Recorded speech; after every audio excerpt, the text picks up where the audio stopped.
Bienvenidos a la entrevista de France 24. Dos masacres en menos de 4 días en un territorio indígena en Colombia tienen en alerta a los organismos de derechos humanos. Los asesinatos van en alza en el Cauca, una convulsa región al sur de ese país. Una región que lastimosamente sufre este flagelo desde hace décadas. ¿Quién está detrás de estos crímenes? Para hablar del tema estamos con el consejero mayor de la Organización Nacional Indígena de Colombia, el señor Luis Fernando Arias. Bienvenido. Muchas gracias. Tengo que arrancar por una pregunta lastimosamente muy real. ¿Si hay en este momento, se está presentando un genocidio contra los indígenas en Colombia? Desafortunadamente, David, esa es la realidad que los pueblos indígenas estamos viviendo hoy. Desde que se posicionó el gobierno Duque han sido asesinados en Colombia 129 indígenas. 9 de ellos en los últimos 4 días. ¿Sí? Tuvimos la masacre pasado martes en Tacuelló, en el norte del Cauca, donde asesinaron a 5 miembros de esta comunidad, 4 guardias indígenas y una gobernadora. Y el día de ayer fueron asesinados 2 personas mayores en el departamento de Putumayo, en Santiago Putumayo, otro guardia indígena en el municipio de Chigorodó, en Antioquia, y otro líder indígena del pueblo Wigua en la Sierra Nevada de Santa Marta. Es decir, durante lo que va corrido de este año han asesinado un indígena cada 72 horas en el país, lo que realmente se configura como un exterminio, un genocidio contra los pueblos indígenas. ¿Y quién estaría detrás de estos crímenes? Bueno, detrás de estos crímenes están los grupos narcotraficantes, están las disidencias de las FARC, hay incluso asesinatos cometidos por miembros de la fuerza pública, por grupos paramilitares. Es decir, nuevamente se ha abierto un ciclo de violencia y ese ciclo de violencia, digamos, se ha centrado, ha sido en nuestras comunidades. Hay una disputa por el control que dejaron las antiguas FARC. Hay unos intereses asociados al narcotráfico, asociados a la minería ilegal, asociado al tráfico de armas, asociado a todo el tema del control social y territorial, y por eso regiones como el Cauca, como todo el Pacífico, desde Nariño hasta Antioquia, digamos, hay una disputa por quién controla esta región.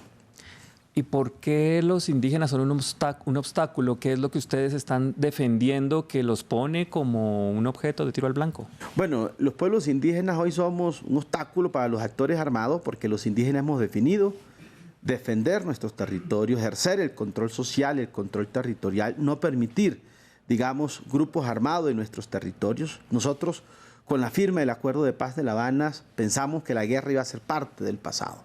Pero hoy lo que estamos viendo nuevamente es una nueva reconfiguración de la violencia en Colombia y las autoridades indígenas han tomado la decisión de defender la vida, defender el territorio, de no permitir más grupos armados en los territorios, y por eso hoy estamos viendo, por ejemplo, situaciones que no veíamos hace muchos años en Colombia. Hoy, por ejemplo, por cada guardia indígena que se asesine, los grupos armados están ofreciendo entre 2 a 10 millones de pesos. Eso lo vimos solamente en Colombia hace 30 años, cuando la época de Pablo Escobar, que Pablo Escobar en aquella época ofrecía 1 millón de pesos por la muerte de cada policía. Hoy está ocurriendo eso con los guardias indígenas en el departamento del Cauca. El presidente Iván Duque ordenó un despliegue militar de 2.500 soldados a una zona de por sí ya altamente militarizada.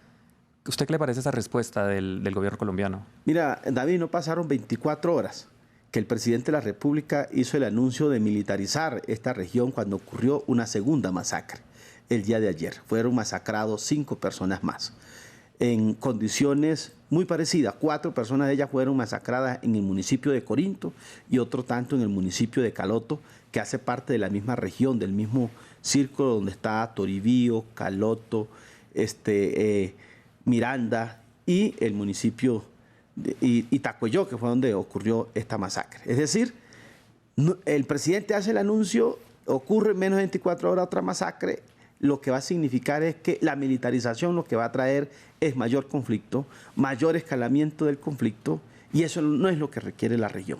Lo que la región requiere realmente es que llegue la inversión social, que llegue el acuerdo de paz, que llegue la sustitución de cultivos de uso ilícito. Es decir, esta guerra se puede ganar, pero con la presencia del Estado de manera integral en su conjunto, sobre todo en términos de cerrar las brechas. Las brechas de inequidad social en educación, en salud, en infraestructura, en interconexión, en agua potable, en vivienda, en oportunidades para esta región que tiene unas potencialidades enormes, no con mayor fuerza militar, porque ya en el pasado lo que hemos visto es que esto lo que hace es escalar y profundizar el conflicto. Sí, además un ejército de Colombia que ha estado también un poco en el centro del debate de la opinión pública tras las denuncias de las investigaciones periodísticas que acusan que ha vuelto la práctica de las ejecuciones extrajudiciales y violaciones de derechos humanos. En el Cauca, ¿usted cree que hay confianza de parte de los pueblos indígenas hacia el ejército colombiano? Nosotros precisamente el día de hoy, David, le hemos solicitado al presidente Duque la renuncia del ministro de Defensa, del ministro Botero. ¿Sí? La política de seguridad en Colombia ha fracasado, es un fracaso. Colombia hoy no tiene una política de seguridad. Hoy hemos retornado a la violencia, a la confrontación. Han vuelto las ejecuciones extrajudiciales, eso ya ha quedado evidenciado. Mira, la última de ellas ocurrió esta semana en Corinto, precisamente. Así ya lo determinaron, digamos, las investigaciones. Y por eso en las comunidades hay mucha desconfianza de la fuerza pública. Por eso, digamos, la gente en los territorios no cree en la fuerza pública, ¿cierto? Precisamente por estos hechos, digamos, del pasado, pero también del presente. Nuevamente se cierne un manto gris sobre la fuerza pública y creo que lo más conveniente en este momento es que el señor ministro de Defensa se aparte para que el presidente pueda reorganizar su gabinete y su estrategia de seguridad. Hay sectores, sin embargo, desde la opinión pública colombiana, especialmente desde las ciudades, que dicen que los pueblos indígenas no facilitan tampoco la operación del Ejército de Colombia en sus territorios y que parte de eso se vio demostrado en estas masacres. ¿Usted qué opina de ese comentario? Bueno, hacer este tipo de señalamientos de manera a priori, desde la comodidad de Bogotá, desde los clubes de Bogotá o desde, digamos, los anaqueles de las oficinas públicas del país o privadas, resulta ser muy sencillo, cuando la realidad que se vive en el territorio realmente es otra.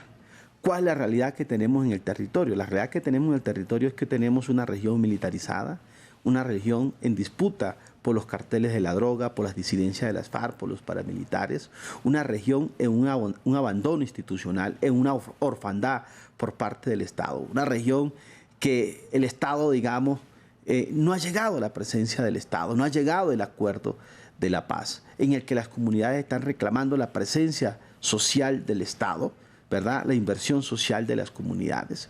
Una región que ha sido víctima incluso del Estado mismo, que ha sido reprimido por la fuerza pública en algunos momentos, en el que se desconoce ese contexto social, cultural, territorial en el que hay, pues fácilmente se hace ese tipo de señalamiento. Pero no, la comunidad lo que espera es que el Estado llegue y el Estado llegue a transformar la realidad social, económica, la realidad, digamos, que llegue a cerrar las brechas que tenemos en esta región y esta sea una región de grandes oportunidades para el país. Sí, y cómo entender además en el vecindario en América Latina que un país que acaba de firmar un acuerdo de paz entre la exguerrilla de las FARC y el Estado colombiano, puso fin a un conflicto de tantas décadas, esté hoy pasando de nuevo por esto. ¿Cómo lo explican ustedes? Digamos, eso se explica, esa situación que tenemos en Colombia se explica con lo siguiente. El presidente Duque recibió un país con un acuerdo de paz firmado, con una guerrilla desmovilizada en proceso de reinserción a la vida civil y política.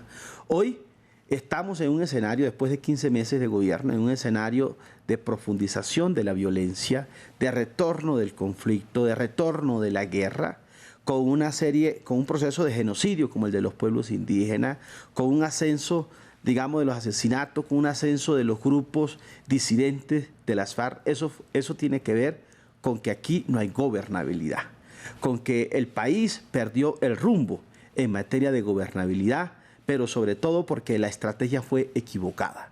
La estrategia era consolidar la paz, y consolidar la paz implicaba cumplir con el acuerdo. Exacto, sobre ese punto quiero que nos amplíe un poco. ¿Cómo se traduce entonces que consolidar el acuerdo de paz les vaya a beneficiar a ustedes bajo la terrible situación que están pasando? Es decir, ¿cómo realmente podemos ganarle el pulso a la guerra y a la violencia?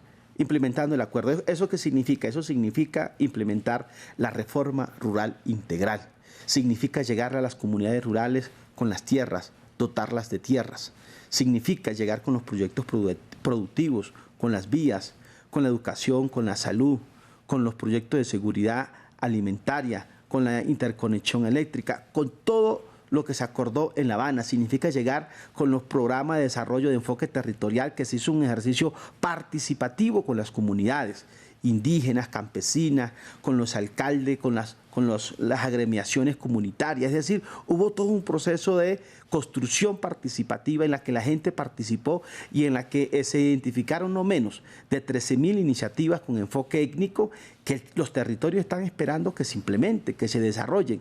De esa manera es que realmente le vamos a cerrar las puertas al conflicto en Colombia. ¿Y la movilización social es una alternativa que ustedes contemplan a diferencia o a raíz que el Estado quizás ha tenido una respuesta distinta a la que ustedes esperan? El movimiento indígena el día de hoy ha anunciado públicamente al país que se suma a las grandes movilizaciones que grandes sectores sociales, sindicales, estudiantiles, trabajadores están convocando para el próximo 21 de noviembre. El día de ayer, reunido en el departamento del Cauca con el Consejo Regional Indígena del Cauca, hemos acordado que vamos a salir a esta gran movilización el próximo 21 de noviembre a nivel nacional en todo el país. Sí, una última pregunta. ¿Ustedes qué le piden a la comunidad internacional? ¿Qué puede la comunidad internacional hacer por ustedes, por su protección? Hoy le estamos solicitando a la comunidad internacional volcarnos hacia el norte del Cauca, acompañar esta región, pero fundamentalmente tres cosas. Uno, a la relatora de pueblos indígenas, Vicky Taulí, requerimos su presencia en Colombia y específicamente en el departamento del Cauca. Cristina, la gobernadora que asesinaron este año, estuvo con la relatora reunido y conmigo en el Foro Permanente de Naciones Unidas en Nueva York en abril. Delante de mí, Cristina le habló a la relatora diciéndole lo que pasaba en su territorio.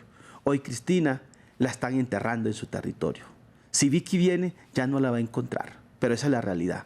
Estamos solicitando la presencia de la Comisión Interamericana para que adopte medidas cautelares y provisionales encaminadas a proteger a estos pueblos. Y estamos solicitándole a los países donantes, a los fondos multilaterales, colocar recursos para financiar los planes de sustitución de cultivos de uso ilícito, porque ya la comunidad decidió erradicar, pero necesitamos llegar con inversión social a Tacuelló, a Toribío, a Jambaló, a toda esa región de Colombia. Señor Arias, gracias por los minutos acá en France 24. Gracias a ustedes por invitarnos. Y a ustedes muchas gracias por estar con nosotros. Los invitamos a seguir con nuestra programación en France 24 y en france24.com.